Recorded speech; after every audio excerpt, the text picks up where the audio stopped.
What's up, college football fans? Don't forget to check out and order your copy of Stiff Arming Football Myths, our latest football game plan book. So go on our website at footballgameplan.com/books and get your copy. We have these available in paperback as well as in PDF form.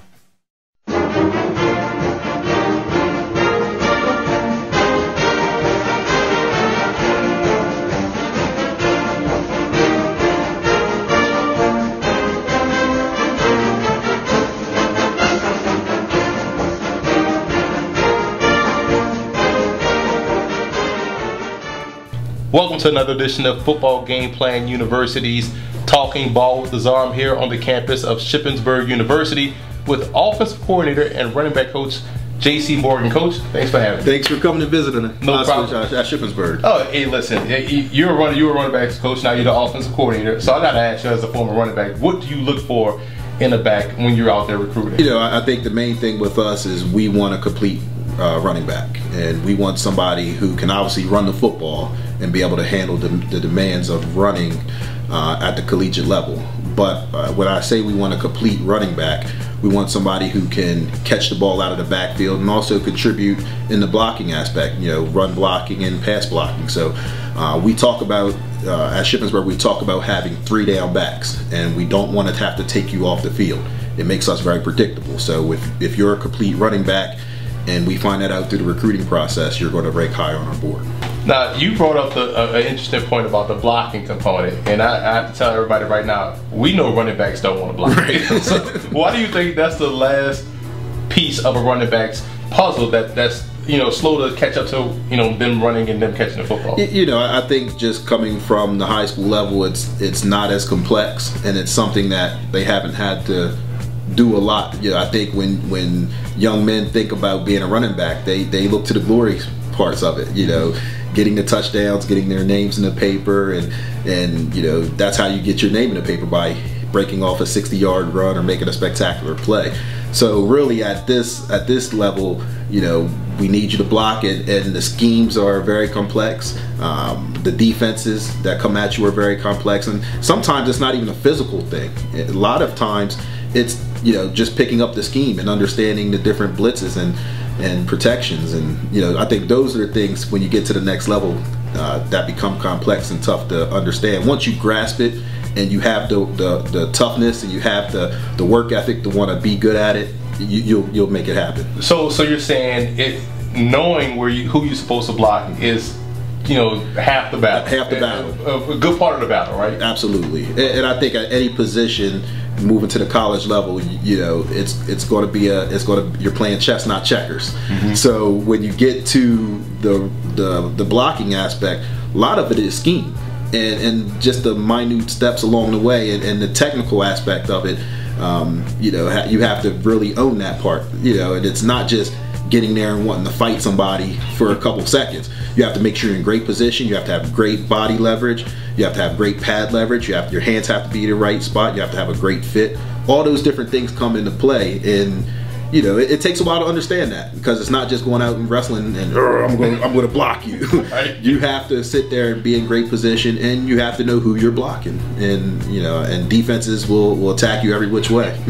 One misconception you see is that, okay, I want a guy, people automatically assume, you know, backs, you know, by you guys having to spread offense and you spread the field, you throw the football around a lot, you ran for 2,600 yards, so obviously you guys doing something right. Yeah. With the blocking component, people tend to think, well, you got a spread offense, you need a bigger back there to pass protect and help you out. Is that true? You know, I think you have to have heart. You have to have toughness. I've had some big running backs that struggle with blocking because they just weren't very tough. But I've had some of my best blocking backs be 5'8", 175 pounds who just wanted to fight like crazy for a few seconds and get in position, and they understood the scheme and understood, you know, where to be. And if you have that, you're going to get it done. And some of my best blocking backs have been the smaller backs. So size is not a skill. Size is not everything. Yeah, with this, you have to have the willingness to fight for that, you know, period of seconds. Now, speaking particularly about the running back position, over the course of time, from the time when we played, what changes have you seen in the position from the high school level and now into college? You know, when I was playing and in college, which was the early 2000s, that was the day of the big running backs. And you know, that was T.J. Duckett at Michigan State, and those kind of guys. And you know, even in the professional level, it was Jamal Anderson. They were 230, 240 pound backs, and they were big, and they just powered the ball down. You know, then Brian Westbrook and those guys came along. When Brian Westbrook came along, it was a taboo to have a running back of that size. But I think the skill level in terms of having a back who can not only run the ball but also be able to help out in the pass protection, but also in the pass game in terms of being a receiver, that's been big. And so it going from the 220 to 230 pound backs, it's kind of, you know, dwindled down to, hey, you got to be 180 to 200, but also have to bring something else to the table in addition to being a skilled runner. Now, do you see, because something I've noticed is that, and I don't know if that's because of the offenses nowadays, the vision, I don't think, from the backs coming out of high school is there like it was, because, you know, a lot of times they're just running through open lanes. Do you find yourself having to, you know, teach guys to be patient, or teach guys to kind of see the defense, you know, more so now? Right. I think the patience is something that has to be drilled into the young man, more so because I think they're anxious. They want to come in and they want to make a play, and I think they feel as though, hey, if you give them the ball, they just have to run a 60-yard play every time, so they're pressing. And I think, you know, you have to take a step back, have them understand the blocking scheme, and then understand how defenses will attack that scheme. And I think the vision will come. And there's nothing like getting more reps. And I think the one thing that we try to do at Shippensburg is, with our, you know, high tempo and fast-paced offense, is get our guys many reps in practice so that they can just continue to grow and understand from the mistakes that they're making with, you know, vision and picking up the schemes. Now, you guys have had a lot of success here in a very tough conference in Division II, the PSAC. You know, very tough conference, and you hear a lot of the term "fall through the cracks," but you guys have had Trevor Harmon, Zach Zuley. You also had Brent Grimes, John Kuhn, whom people love, you know, in Green Bay. So you guys have gotten NFL talent. So how are you able to sort of acquire this, you know, great talent here at a Division II program, and essentially what does fall through the cracks mean? You know, I think that, first of all, we are in the state of Pennsylvania, which is full of talent, and you know, we primarily recruit in the eastern part of the state, but you know, we live in a region that has great football players. You know, Pennsylvania, New Jersey, Maryland, Virginia. And it's an area that really gets recruited by every single level, from the top on down to the bottom. And, you know, for us, we've really we've gotten the players that have the ability, but there's something missing. You know, there's a but there. You know, whether it's, you know, they're a step behind, maybe they're not big enough. You know, academically, maybe they don't meet the criteria. Yeah, but sometimes it's just luck. You're playing luck that, you know, a young man was overlooked and he hadn't developed yet, and all of a sudden, you know, he's 19 or 20 and he's come into his own as a young man, and he's physically matured. You know, there's no set formula for it, but you know, I think at Shippensburg we've had the ability to get those guys in, coach them up, and get them accustomed to the college level that they can go out and perform and do the stuff on their own.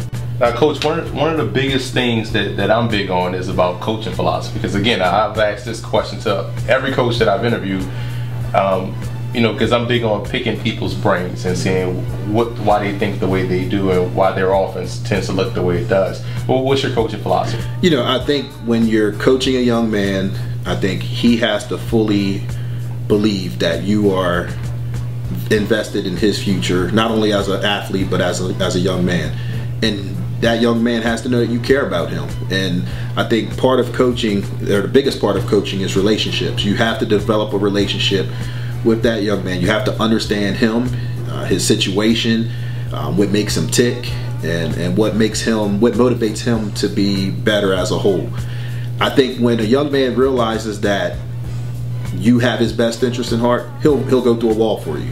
And so the one thing at Shippensburg, and our head coach Mark Macheski is really big on that, is we are not just coaching young men, but we're developing relationships, not only for the next 4 years, but for their life, and the lifelong friendships that we're going to acquire through the game of football.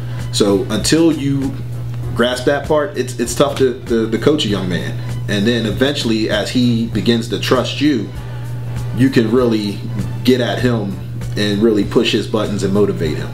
In terms of the scheme and you know, really from an offensive perspective at Shippensburg, you know, we try to accomplish a few things with our scheme. One, we want to establish a run game. You know, we want to make sure that, you know, in this region, in the Northeast, when it gets to November and hopefully in December in the playoffs, that we can be able to run the football, and you have to be able to do that. The other thing we want to do is operate at a very fast tempo. You know, over the last 4 years, we've averaged over 80 snaps a game. We want to operate at a fast pace, and I think that's really done well for us with the talent that we've had here. The other thing is we want to create one-on-one matchups. We want to get our good players in space against the defense's not so good players. And we have a saying here, the only thing better than a one-on-one is a one-on-none. So we're going to try to do what we can to get those guys in space and allow them to make plays. And, you know, I think once we do that, you know, it gets fun. But I think, you know, going back to the coaching philosophy, we want to coach with passion. We want to fly around the field and really allow our players to see the joy that we as coaches have within the game of football. Somebody said, well, you know, how does it feel to work as a football coach? It's not work to me. It's a joy. I'm here, you know, 6 a.m. to 10 p.m., 11 p.m. and I don't want to leave sometimes. You got, you know, it's a genuine love for it. And as coaches, that's what we try to strive for, is really to, you know, establish the love for the game and allow our players to see that, so they can actually, you know, realize that, you know, it's a game. It's yes, it's a business at some times, and there's some tough times in it, but at the end of the day, it's a game. That's what's going to power them to do extra sprints. You know, it's not because they're going to sit there at the end of practice and say, "Ooh, coach, let me run more sprints." You know, they're going to do it because they love it and they understand that this is what's going to help them become a better player, and really, they're learning how to fight through adversities that will help them become a better young man. If I was a high school senior, and let's say I'm a high school senior in New Orleans, and that's just because of where I'm from. So why would I come to Shippensburg? Well, I think we have things that are going to get your attention first and foremost. I think if you're down in Louisiana and you're watching Sunday Night Football and Brent Grimes makes a great interception and they say, "Oh, Brent Grimes from Shippensburg University," that's going to get you on the internet. That's going to get you on .com and check out our website. And you're going to say, "Ooh, that looks like a nice place. They play in front of a great, you know, fan base. They have great numbers. Their stats look good." We're going to get your attention. You're going to come on campus and you're going to see great buildings. You're going to see a beautiful campus. You're going to see outstanding athletic facilities, and that's going to get your attention as well. But I think what's going to sell you on Shippensburg is really the people of this campus. You know, you have the great brick and ivies and all that stuff is all well and good, but at the end of the day, it's who you're going to be surrounded with and who's going to be in charge of making you a successful young man. And I think the people here, from the administration to the faculty and to the coaches, you know, and even the young men that you'll play with, your football brothers, that's really going to get you hooked on our place. And if you ask the young men that come through our program or that commit to our program, you know, what was unique about their experience with Shippensburg, they're going to say, you know, a lot of programs talk about football teams, but here I really think it's a family. And once you get them to buy into that aspect, you know, they're going to be really excited about playing for this university and our coaching staff. Well, Coach, you definitely sold me, and you know, I'm glad I was able to come out here, sit down with you, talk some football, talk some offense, talk philosophy, and I just really appreciate you taking time. Thanks for coming, and anytime you want to come on, man, just come visit us, man. We'd love to have you.